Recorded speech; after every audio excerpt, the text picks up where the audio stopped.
Imagine a perfect, glowing sphere, whole and self-contained.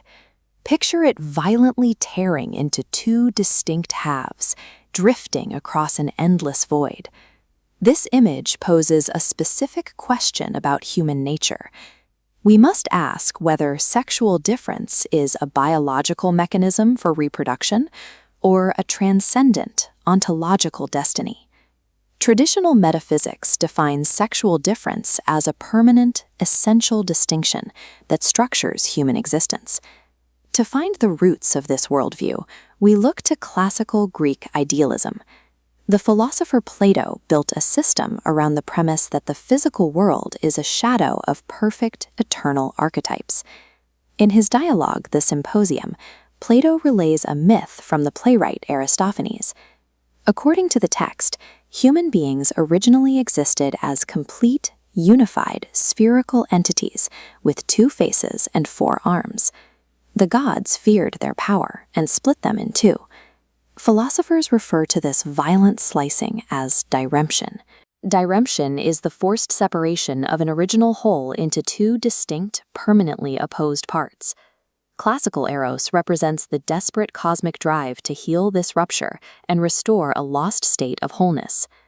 Classical metaphysics locks human nature into a strict binary. Sexual desire becomes a literal pursuit of ontological completion, where two predetermined complementary halves seek to rebuild the perfect sphere. In the 19th century, German idealism replaced mythology with a rigorous architecture of thought. The philosopher G.W.F. Hegel built his system around the concept of spirit actualizing itself in history.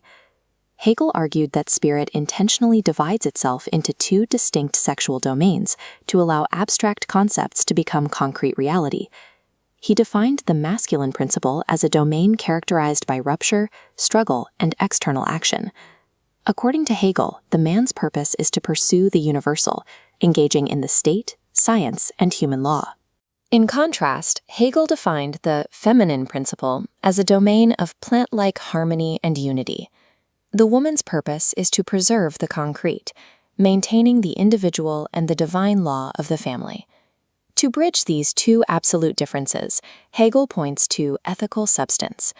Ethical substance is his term for marriage, framing it as the only institutional structure capable of functionally uniting these divergent domains. Reading his exact text, Hegel asserts that the sexual relationship represents the moment of real opposition of the individual to itself. For the idealists, sexual difference acts as the load-bearing architecture of society. Men and women fulfill these transcendent archetypes to sustain the order of the world.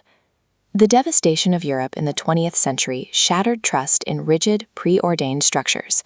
Out of this collapse came French existentialism, a philosophy built on radical human freedom. Jean-Paul Sartre rejected the idea of a cosmic destiny. He argued that existence precedes essence, meaning humans have no pre-programmed nature to fulfill. Simone de Beauvoir dismantled the eternal feminine, a cultural archetype falsely projecting an unchanging, passive essence onto women to justify their subordination. Together, they advanced a phenomenological argument. They framed sex as a lived, ambiguous, and subjective drama. In his text, Being and Nothingness, by making itself vulnerable, it attempts to induce the other to do the same, trapping their free will in the physical body. This project of capturing the other's freedom in flesh inevitably fails. Physical possession ultimately isolates the lovers, returning them to their own bodily sensations. Existentialism strips sex of its divine destiny. It views the act as a pre-reflective power struggle between autonomous, isolated freedoms. Maurice Merleau-Ponty expanded on the existential body. He rejected both biological reductionism and the abstract thought of the idealists. He focused on the ambiguity of the sexual body. This is the paradox of existing as a perceiving subject looking out at the world and an observed object taking up physical space. We see node A, the subject, extending its gaze to observe node B, the object. But when the gaze reverses, node A is reduced to a mere object in space. In response, it attempts to master the other, illustrating a cycle of autonomy and dependence. This dynamic gives shame its metaphysical significance. Shame arises from the sudden, jarring realization that you have been reduced to an object beneath another person's gaze. Immodesty acts as the opposing force. It is used as a weapon to fascinate and disarm the observer's attention. The intensity of sexual experience acts as a universal opportunity to directly confront our baseline human conditions. We confront our autonomy, we confront our vulnerability, and we confront our dependence.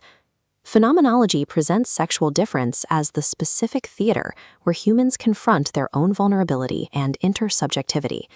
If sexual difference is a phenomenological power struggle to capture subjectivity, it risks absolute instrumentalization. This leads to mutual use. Mutual use is the ethical degradation of treating another person purely as a physical or psychological object for consumption. Reverting to purely biological, cosmological facts of reproduction also fails. Viewing sex strictly as an animal function strips away the subjective experience of the individuals involved.